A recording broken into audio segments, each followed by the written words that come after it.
안녕하십니까.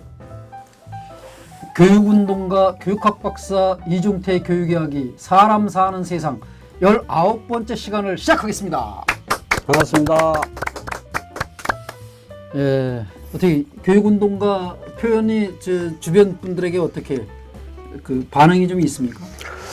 처음에는 그냥 저희가 교육학 박사만 얘기했더니 네. 근데 사실 그 1990년대, 80년대, 90년대 네. 이때 교육운동이라는 말이 이제 꽤 이렇게 유행을 했죠. 네. 2000년대 조금 지나서부터는 네. 교육운동이라는 말이 일반 사회에서 많이 좀 안 써요? 예, 안 쓴다기보다는 이제 많이 퇴색했다고 생각이 돼요. 한참 네. 그 교육민주화운동, 정교조 창립 요 전후에 이제 그 많이 네, 평교사 모임부터 네. 있었죠. 그리고 이제 학부모운동 뭐 이런 얘기가 2000년대 초반까지 좀 진행되다가 네. 그 뒤로는 점차 이게 좀 쇠퇴하기 시작해서 아, 저는 뭐 교육운동가라고 불러주시니까 저는 고마운데 네. 그리고 저의 마음속에도 교육의 변화를 지속적으로 추구했다는 면에서 교육운동이라는 말을 저도 좋아하는데 네. 요즘에는 뭐 그 일반적으로 교육운동이라는 게 이렇게 활발하게 이루어지지 않으니까 예. 조금 별 반응이 없었던 것 같아요. 그렇죠. 사회적인 이슈로도 전교조가 막 활동 초기하고 막 이렇게 탄압을 받고 이럴 때는 이제 교육운동이 지금 말씀하신 대로 그런 게 좀 있었는데, 예, 그러고 보니까 듣고 보니까 그런 면이 좀 없었는데요. 정말 필요한 교육운동이 정말 필요할 때라고 생각하는데 네. 안타깝게 그 불이 안 붙어요. 지금. 아, 예, 불이 예. 안 붙어요. 그래서 이제 시작을 이미 이제 그 19번째까지 온 거니까 네. 이제 교육운동을 슬슬 또 다시 한번 재시동을 건다 생각하시고 그 지금까지도 뭐 열심히 잘 해주셨어요. 그 특히 그 학교에 보내느냐 마느냐 가지고도 네. 말씀을 쭉 해주셨고 그리고 이제 안 보낼 경우 얘기도 좀 했지만 이제 돌이켜서 이제 학교에 보낸다고 할 때 어떻게 바꿀 것이냐 가지고 이제 예, 그래서 얘기도 오늘은 해주셨고. 그 학교를 이제 보내기로 한 네, 이후에 네. 어떻게 되느냐 네, 가지고 벌써 한 6번쯤 했는데요. 네, 네, 그 네. 잠깐 중간 아, 정리를 점검. 좀 중간 정리를 중간 좀 점검 그렇죠. 하고 넘어갈까 합니다. 그래서 네, 그동안 했던 거를 제가 돌이켜서 간단하게 한 문장씩으로 요약을 해봤는데요.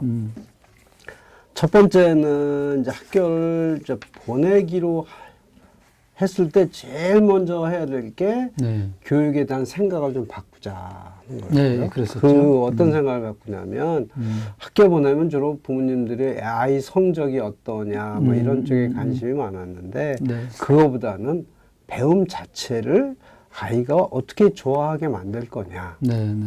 이게 이제 그 아이가 앞으로 평생을 두고 성장하는데 밑거름이다 하는 거였고 두 번째 드린 말씀은 그 배움에 대한 관심을 죽이는 아주 나쁜 제도가 있는데 이게 바로 시험이라는 거죠.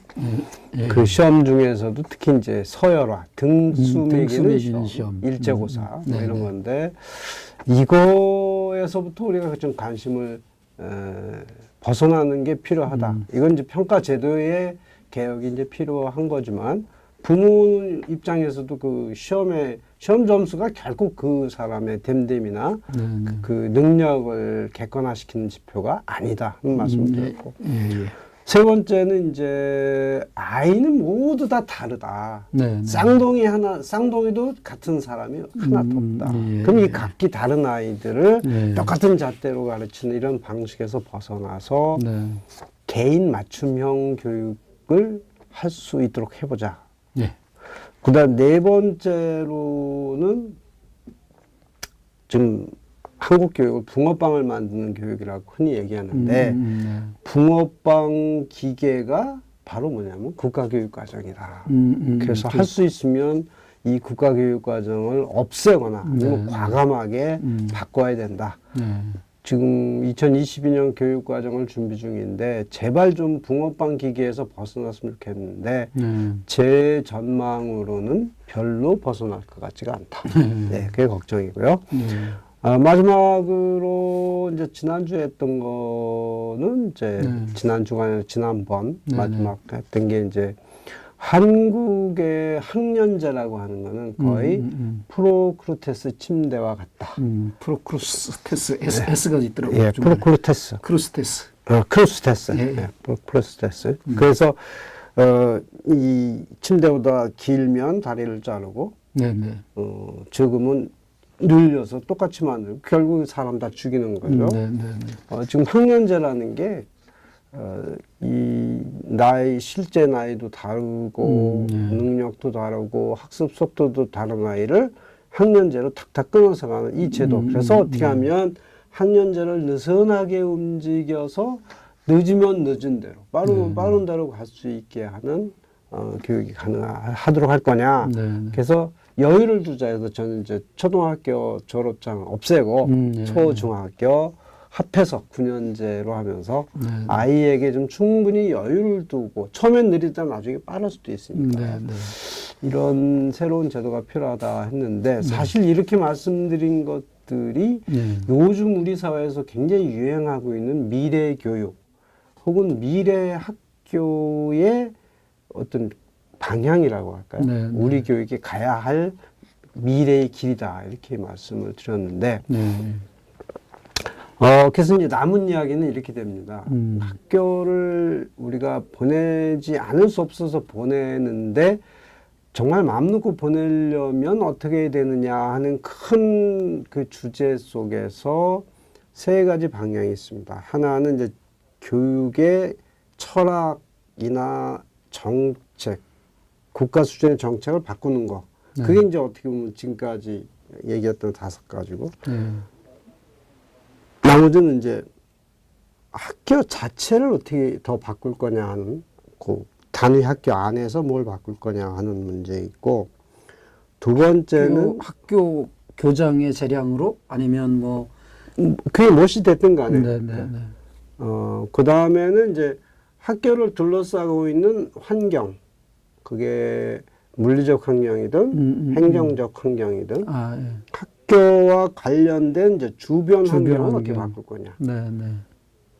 마지막으로 해야 될 거는 학교를 구성하고 있는 내부 구성원들을 어떻게 바꿀 거냐. 즉 교사의 문제죠. 교사. 이런 얘기를 이제 앞으로 좀 네다섯 번 학교 거에 걸쳐서 더 말씀을 좀 드리려고 합니다. 그래서 오늘은 이제 그 학교를 바꾸는 것에 이제 여러 측면이 있겠지만 지금까지 얘기된 것들이 뭐 철학이기도 하고 뭐 학교 운영 방식이기도 하고 그런데 그것도 학교를 바꾸는 일인데 그 중에 하나 오늘 이제 좀 짧게 해서 한 가지 짚어보고 싶은 게 학교라는 공간을 어떻게 바꿀 거냐. 물리적 공간, 건물. 그렇죠. 건물, 건축물, 교실 뭐 이런 거. 그거에 관해서 뭐 좀 짧게 한번 얘기를 보십시오. 학교 그러면 거의 그림 머릿속에 그리잖아요. 어떻게 생긴 거 쫙 길게 있고 건물 뭐 한 3층까지 요새 큰 학교는 그렇게 가고 운동장 앞에 있고 뭐 그거를 뭘 어떻게 바꾸는 거예요? 그게 재밌는 게요. 일단 구령대부터 없어졌으면 좋겠는데 구령대는 다 없어졌어요. 없어졌나? 선생님 참 옛날 말씀하십니다. 저도 의아했는데요. 그거 없어진 지 오래됐어요. 아, 그래요? 구령대는 없어졌는데 그게 이게 또 얘기를 보태었다 보면 길어져서 그러는데 우리나라 학교제도 그런 모양이 처음 만들어진 게 일제시대잖아요. 그때 만들어진 학교가 저희들 뭐 하여간 60년대 초등학교 다녔으니까 그러니까 이제 그 일제시대의 건물 모양이나 배치도가 해방 이후에 거의 계속돼 왔죠. 근데 이제 해방 이후에 우리 정부가 이 학교 표준 설계도라고 하는 거를 1962년에 만들었어요. 표준 설계도라는 게 있군요. 그러니까, 네. 그러니까 거의 붕어빵처럼. 그래서 이제 나오는 붕어빵처럼 되는 거죠. 거기에 보면 학교 건물은 반드시 남향이어야 되고 우리나라 그건 좋은 거네. 풍수 지리죠. 많은 다 좋습니다. 그 학교 건물 앞에 이제 운동장이 있어야 되고, 그 다음에 이제 구룡대도 표준에 있었겠네요. 뭐 그런 있었겠죠.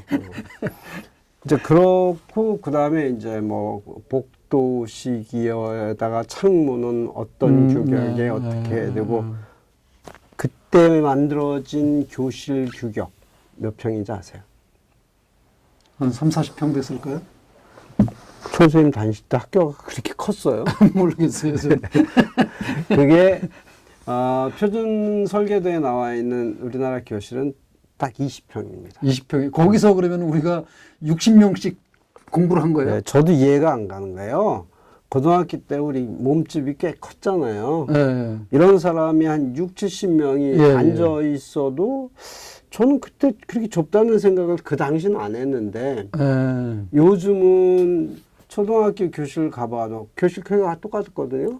그때나 지금이나 거의 3분의 1로 줄었죠, 지금 학생들이. 그런데도 25명 뭐 정도. 별로 여유가 없어 보여요. 왜 그런지 모르겠어요.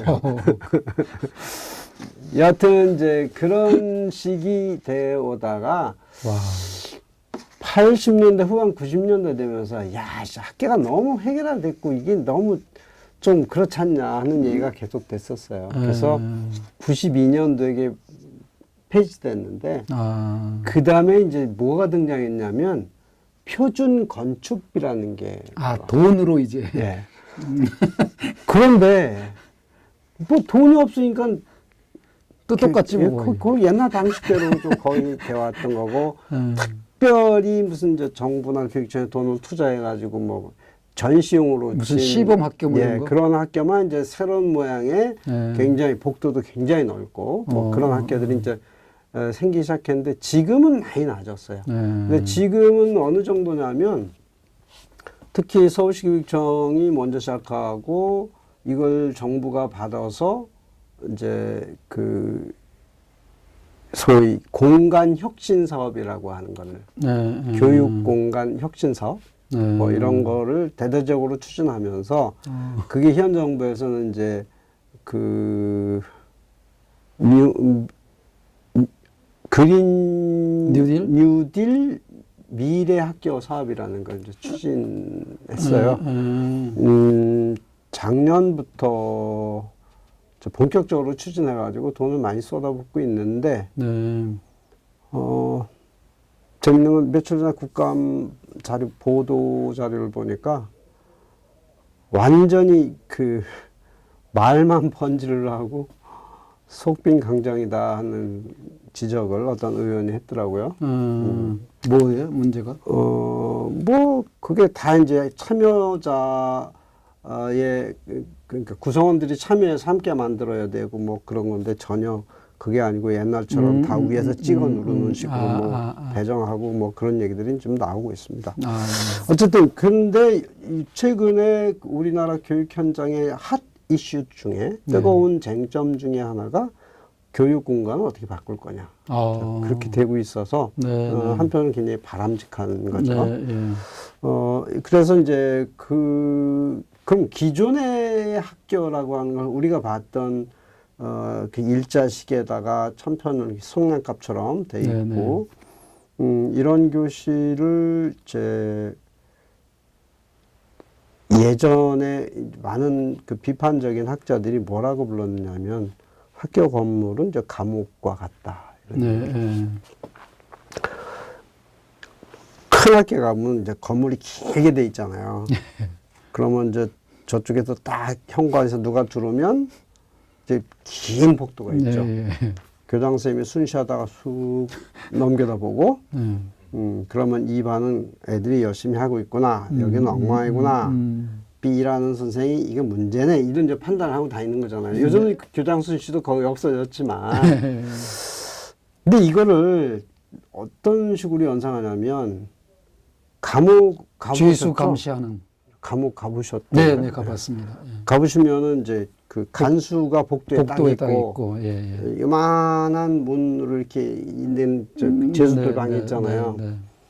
그럼 복도에 앉아서 그러면 어느 방에서 누가 뭘 하는지 다 이렇게 알 수가 네, 있잖아요. 네. 그런 구조, 긴 복도, 출입문 하나로 딱 돼 있어서 요 출입문만 지키면 나가도 들어오지도 못하는 뭐 이런 식의 이제 예. 감시와 통제 체제로 돼 있는 건물 양식, 네. 뭐 그런 지적을 많이 하기도 하고, 네. 그런 것으로 가장 재미있게 극명하게 얘기하는 것이 이제 미셸 푸코라는 푸코. 사람이 네. 그 구조주의. 예, 근데 그 근대 학교를 페노프티콘. 네. 원형 과목이라는 네, 것으로 네, 설명하지 않습니까? 아, 예. 그 원형 과목은 이제 프란시스 베이컨이 처음 이렇게 설계 구상을 했다고 하는데, 아, 예. 건물이 원형이면 가운데에 간수가 있어요. 감시하는 사람 한 명만 있어도 다 감시가 예, 되니까. 근데 그 이제 제수들 방은 그 이제 밖으로 원형으로 쭉 이렇게 이제 부채꼴 모양으로 쭉 배치돼 있죠. 네. 창문을 통해서 빛이 들어오면 안에 있는 간수는 제수를 볼 수 있는데 제수는 안에 간수가 나를 보는지 안 보는지를 도저히 확인할 수가 없구나. 이런 구조. 학교 구조가 감옥 구조와 같다는 얘기는 학생들은 끊임없이 교사한테 감시를 당하는데 학생은 자기가 감시를 당하는지조차 모르는 이런 구조, 뭐 이렇게 건물 구조 자체가 예. 파노프티콘이었다. 한 건축가가 이런 말을 쓴 걸 제가 일부러 메모를 해왔어요. 네. 학교는 왜 신나게 놀고 즐겁게 상상하고 열심히 공부하는 형태로 만들지 않았을까? 학교의 목적이 그게 아니기 때문이다. 학교의 존재 목적은 학생을 수용하고 통제하고 관리하는 거다. 그 목적에 딱 맞게 형태를 만드는 거다. 이런 식으로. 이건 뭐 교육학자는 건축가가 이렇게 얘기를 했는데 이런 기존 공간을 이제 바꾸자는 거예요. 어떻게 바꿔야 되느냐. 전체적으로 말하면 집처럼 편안한 학교를 만들자. 건물 구조상으로. 예. 구조나 기능이나 분위기나 다.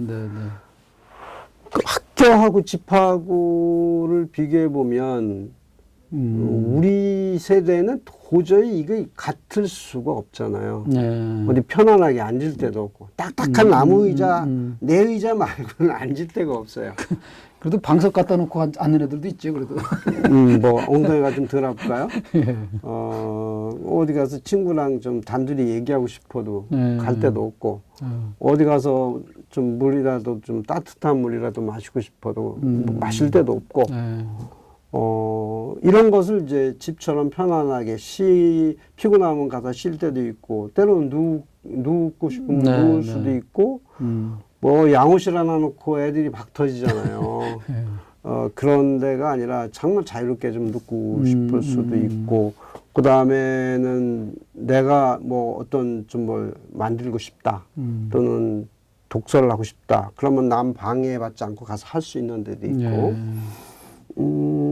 또 뭐 어떤 게임을 좀 친구들하고 여럿이 어울려서 하고 싶은데 뭐 요즘 뭐 운동장 비좁기도 하고 운동장에는 뭐 가서 이렇게 오손도손 놀 수 있는 그런 분위기가 전혀 아니잖아요. 그래서 요새 오징어 게임 오징어 게임 유행하잖아요. 근데 오징어 게임 저는 뭔가 몰랐는데 내용을 읽어보니까 정말 그건 비참하기 짝이 없는 거대요. 살기 아니면 까무러치기잖아요.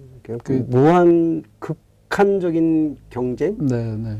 또 경쟁으로 내몰리는 사람들의 얘기고 그래서 그거 가지고 이렇게 웃을 수만도 없는 이런. 근데 실제로 뭐 어렸을 때 우리가 게임하다가 게임이라고 안 하고 우리는 일본말을 썼는데 가이생이라고 그래가지고 그거 하다가 죽으면 죽는다 그랬어요. 금발 벗다고 죽었다 그러고 그런데 이제 아니 근데 영화에서 다른 얘기인데 저도 처음에 그런 오징어 게임인 줄 알았더니 실제는 전혀 아니잖아요. 자, 그래서 이제 우리 공간을 바꾸자는 얘기인데 제일 이제 우리나라 학교 현실에 비춰볼 때 첫 번째에 이제 짚고 싶은 게 뭐냐면 학교를 잘게 쪼개라. 네. 진짜 학교가 너무 큽니다. 네, 그래서 너무 크죠. 학생 수가 너무 많고 지금 박사님 아까 말씀하신 내용을 학교에다 적용하려고 들면 그 애들 그 어떻게든 감시를 해야 되는데 이런 생각을 할 것 같아요 학교에서는. 그래서. 그 학교가 지금 뭐 이제 점점 많이 빠르게 줄기는 하지만 학생 수가 아직도 네. 이제 도시에는 큰 학교는 뭐 1,000명, 2,000명 네, 학교가 네, 많잖아요. 이런 학교에서는 인간다운 관계가 네, 네. 불가능하고 거의 군대식 통제를 하지 않을 수 없는 건데 그 전에 이제 영국에서 어떤 운동이 있었냐면은 인간 규모 학교 운동이라는 게 있었어요. 한 80년대쯤에 학교를 너무 크게 하면 안 된다. 학교 안에 있는 모든 구성원들이 서로를 알고 대화가 가능한 구조, 크기로 이제 학교를 잘게 나눠야 된다는 건데 뭐 딱히 정설은 없는데 대략 100명 안팎 아무리 많아도 200명은 넘지 않고 그런 정도가 이제 인간 규모라고 할 수 있는데 그렇게 하는 것이 이제 우리 학교 구조를 바꾸는데 이제 기본 전제가 돼야 된다. 우선 규모를 대폭 축소. 예. 그 다음에는 이제 권위주의적인 냄새가 어떻게든 안 나게 건물을. 예. 제가 최근에 만들어진 어떤 대안학교 갔더니 처음에 느낌이 이상했어요. 뭔가 굉장히 다르다. 뭐가 다를까? 이거 교장선생님 하신 말씀이 권위주의적으로 보이지 않으려고 일부러 건물을 낮게 놨다. 그러니까 굉장히 정감이 가더라고요. 네. 뭐 그것뿐만 아니라 이제 어떤 색을 칠하느냐, 뭐 이런 것도 있고 또 하나는 전 이제 건축가들이 쓴 글을 읽다가 재밌는 게 교사의 권위는 어디서 나오는지 아세요? 뭐죠? 교탁에서 오는 거? 그렇죠. 찍었는데 맞아요. 예. 여기 교단 있잖아요. 교단, 그 높이. 예, 한 단 높이. 교단의 앞에 중앙에 딱 있으면 학생들은 눈이 다 교사를 향하죠. 그러니까 교사 한 명이 학생 30명을 대한다는 거죠. 옛날엔 60명. 이 아이들이 하루에 6시간씩 그 선생님을 바라본다. 그래서 그 뭐 6 곱하기 20인 겁니다. 뭐 이런 식으로 계산했는데 그래서 그 수가 많으면 많을수록 교사 한 사람당 거기에 집중한 사람이 많으면 많을수록 그게 이제 권력이라는 거예요. 교장의 권력은 왜 더 크냐? 운동장에 많고. 운동장에 구령대에 있으면 3,000명에 6,000개의 눈이 교장을 쳐다본다. 결국 그 건축물에서의 권위는 한 사람이 집중을 받도록 하는 그런 구조에서 이걸 흩어야 된다는 거예요. 그러니까 책상 배열도 전부 다 앞을 바라보게 하는 것이 아니라 이렇게 그룹별로 이렇게 하면 교사에 대한 시선이 흩어지니까 교사의 권위가 그만큼 낮아지고 좀 민주화되는 거죠. 지방 분권화가 그렇죠. 그러니까 공간의 민주화가 필요한 거고요. 그다음에 이제 아까 얘기한 복도식. 어떤 건축가 얘기를 들어보니까 자기는 어디 욕을 엄청나게 먹으면서 자기가 설계를 그렇게 했는데 학생들이 어디에서나 문 열고 밖으로 나갈 수 있게 다 설계를 했대요. 복도를 통해서 나가는 게 아니고. 그거 뭐 학생들이 통제가 안 되잖아요. 그렇죠. 그게 기숙사였던가 뭐 그랬는데 이런 식으로 이제 그 권위주의를 탈피하는 방식의 새로운 설계 개념이 이제 필요하다는 거고요. 그 다음에 이제 학교가 우리는 흔히 공부하는 곳 또는 훈육의 장소. 이렇게 보잖아요. 근데 요즘 새로운 개념은 학교는 삶의 공간이다. 그렇게 얘기를 합니다. 근데 학교에 가도 뭐 먹고 싶을 때 먹고 싸우고 싶을 때 싸우고 쉬고 싶을 때 쉬고 대화하고 싶을 때 대화하고 그래야 되잖아요. 노는 것도 하셔야 돼요. 노는 것도 굉장히 중요하고요. 그러니까 이런 것들이 어우러져서 가능한 공간을 학교를 만들어야 된다. 그러다 보니까 어떤 데 가보면요. 요즘은 이제 새로운 개념의 공간을 꾸민 데를 가보면, 에이? 이런 것도 있어. 뭐냐면은 구석구석에 그 쿠션 있잖아요. 네. 아, 예, 예, 예. 그래가지고요. 애들이 아, 시도 때도 아, 없이 와서 그냥 거기 누워 자요. 네, 네. 우리 개념은 얘가 학교에서 어디 잘 시간이 있어. 이 시간에 공부하는 이래야 되잖아요. 예. 피곤하면 아무 때나 가 자는 거예요. 예, 예. 이런 거. 네. 그 다음에 이제 이게 학교에 가면 딱딱 규격화돼 있고 정해진 기능과 장소만 있는데 네. 그게 아니고 아이들이 때로는 야 이거 재미없으니까 다른 거 하자 했을 때 주섬주섬 얼기설기 공간을 자기네들이 원하는 방식으로 바꿀 수 있게 한다는 거예요. 그러니까 고정된 공간이 아니라 가변적인 공간으로. 요즘 또 메이커스라는 말을 많이 쓰잖아요. 메이커스. 메이커 스페이스. 메이커 스페이스? 예, 그게 뭐냐면 네. 그 왜 이렇게 영어들을 좋아하는지 모르겠지만서도 네. 옛날식으로 변하면 이제 공작실이에요. 근데 공작실하면 뭔가 딱 정해진 느낌이 들잖아요. 아이들이 거기에서 마음껏 창의력을 발휘해서 뭘 새로운 걸 만들어낼 수 있는 공간. 네. 그래서 많은 부분이 이제 그 IT 기반 네. 이런 이제 소프트웨어 쪽을 많이 얘기하지만 요즘 뭐 드론, 자동차 이런 첨단 기술을 적용해서 아이들이 3D 프린팅 많이 그렇죠. 하더라고요. 3D 프린팅. 네, 네. 아주 굉장히 좋아해요. 전 학교에 있을 때부터 이렇게 한 5대를 사줬더니 굉장히 네, 좋아하던데 네. 이제 그런 공간을 이제 다양하게 만드는 거죠. 네, 네. 그 다음에 이제 대안학기 일부에서는 아이들에게 이제 그런, 이름이 뭐였더라? 공작실이 아니고, 또 말이 안 나와. 하여튼 그 아이들이 모여서 뭐 그것이 요리가 됐던 또 네, 뭐 네. 이게 재봉이 됐던 아니면 인형 만들기가 됐던 무슨 저 초코 만들기가 됐던 이걸 네, 다양한 것을 거기서 이제 만들어 가지고 네, 판매도 네, 하고 네, 하는 네, 네. 이제 그런 공간을 많이 만들어요. 아, 예, 예. 그래서 어떤 창작이 가능한 그런 공간을 학교에 여러 형태로 둘 것. 이제 시간이 꽤 돼서 마무리를 좀 해주시고. 그럴까요? 네, 네. 네. 다음번에 사실 못다 하신 얘기 네, 말씀. 다 됐습니다. 네. 그다음에 이제 정서적으로 이렇게 칙칙한 색이 아니라 좀 더 다양한 색깔도. 아이들이 좋아하는 빛깔을 이제 다채롭게 낼 수 있도록 한다든가. 네, 네. 뭐 조금 더 이제 거시적으로 말하면 학교가 삭막하게 시멘트와 규격화된 건물 벽돌만 있는 곳이 아니라 네. 흙도 밟을 수 있고 네, 나무와 뭐 다양한 뭐 화단도 있고 더 좋은 거는 이제 산이나 이런 자연 가까이 있는 게 더 좋겠죠. 아, 예. 이런 식으로 해서 우리 네. 공간 자체를 지금과는 전혀 다른 개념으로 접근하고 네. 이 공간이 바로 교육이다. 네, 네. 공간 자체가. 그쵸. 네. 이런 개념으로 좀 접근하는 것이 우리 우리 학교의 또 다른 중요한 네, 네. 측면이다. 이런 아, 거죠. 예.